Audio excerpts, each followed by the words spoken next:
Hey everybody, welcome back to the channel. Super pumped to have you here. So for today's video, we are reviewing the 8.25 Manny Santiago fortune board. And a lot of people have been complaining that I don't skate enough in these videos. So before I get into the review, let me show you some clips that I got on this board.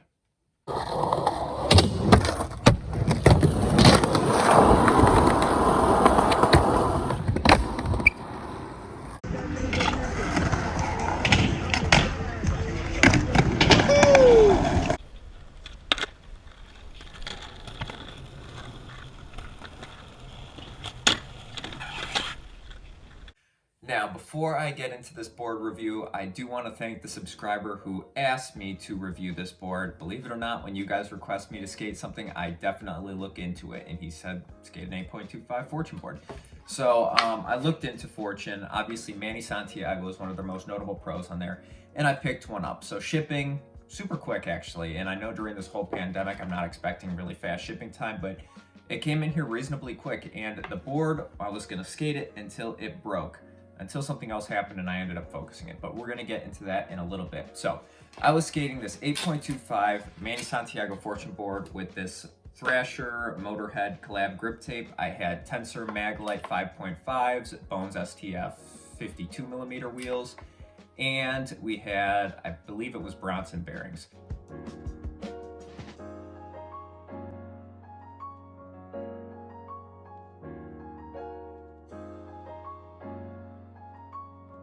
So that's the whole setup I had this board on. Now let's get into it. So pop.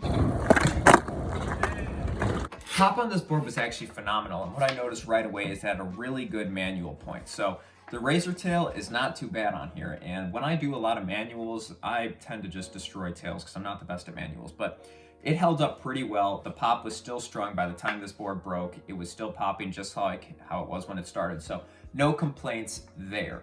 So structural durability. Well, actually, I skated this for about a month and I had no problems at all with pressure cracks, really, until the end. You can start seeing them starting to form. You can see that a little bit. But realistically, this was not an issue at all, and this happened more towards the end. As far as the graphic, it held up really well. You got some scratches there, but none of it's actually like coming off the board or feels really rugged. Like anything I was doing was actually digging into the board itself. So stayed strong there on this ply. This one, these pressure cracks are not through any other plies, just the top surface ply. Now, the issue I had with the durability, and this was probably user error, but I did get this absolutely horrible chip right there, and this is pretty nasty too, but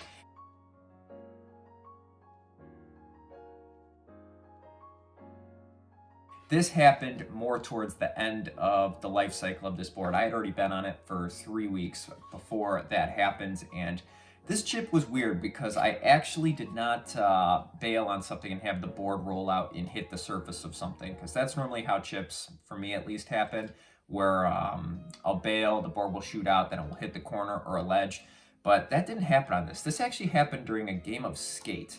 So I don't know if it was like a heel flip or something, and then I landed primo, or I don't really know what caused this, but after that happened, that's when things started going downhill for this board, because nothing felt quite right after this. I could feel that it just weakened a lot. It was getting towards the end, and that's when I focused it. I don't normally focus boards because I want to keep them like somewhat intact for these reviews, but this one, it was time to go, and I was not feeling safe anymore because it was flexing a lot, and when I did decide to focus it, one stomp did it.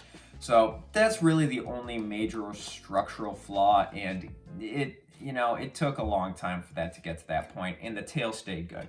So something I talk about a lot in these reviews and sometimes complain about a lot is the bolt holes.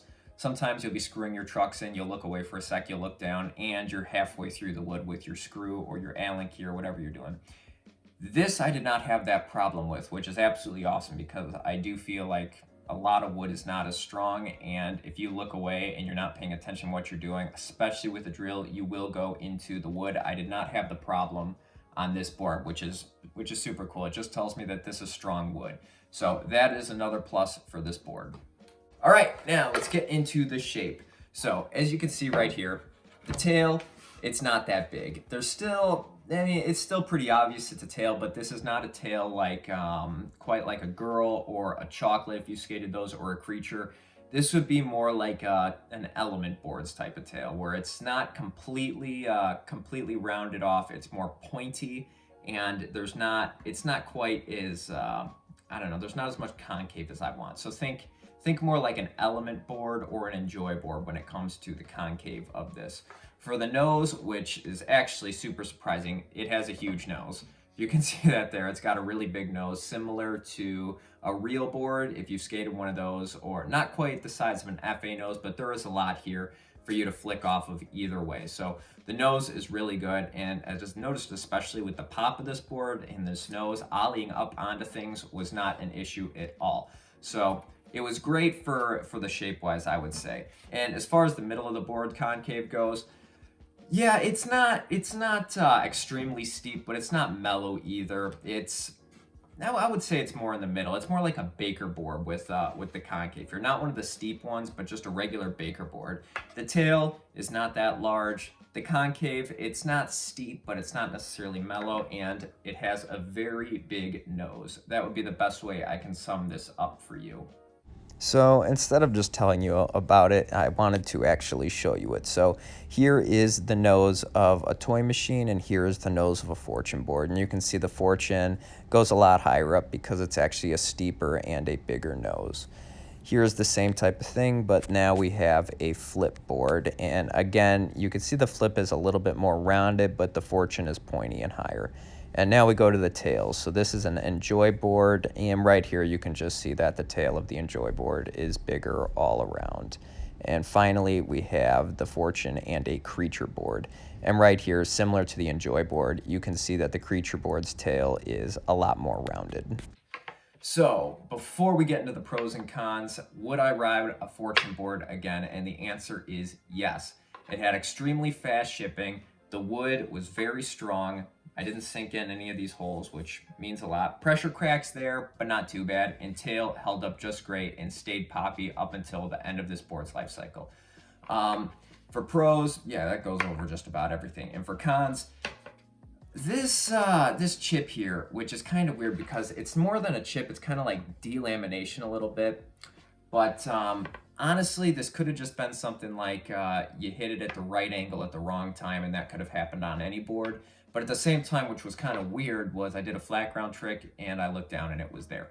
So, you know, it could have just been one of those things. But another con would be is if you really like steep concave, I would probably stay away from this board, just because the tail is not going to be what you want it to be. The nose, you'll probably like it, but the tail, it is a little bit smaller, all things considered. So that is my review on the 8.25 Fortune Manny Santiago board. And so you guys know, like I said earlier, I do read my DMs. If you want to see me review something, I'll definitely check it out and see if it's possible. But if you guys want to see something else in the future, leave it down below in the comments.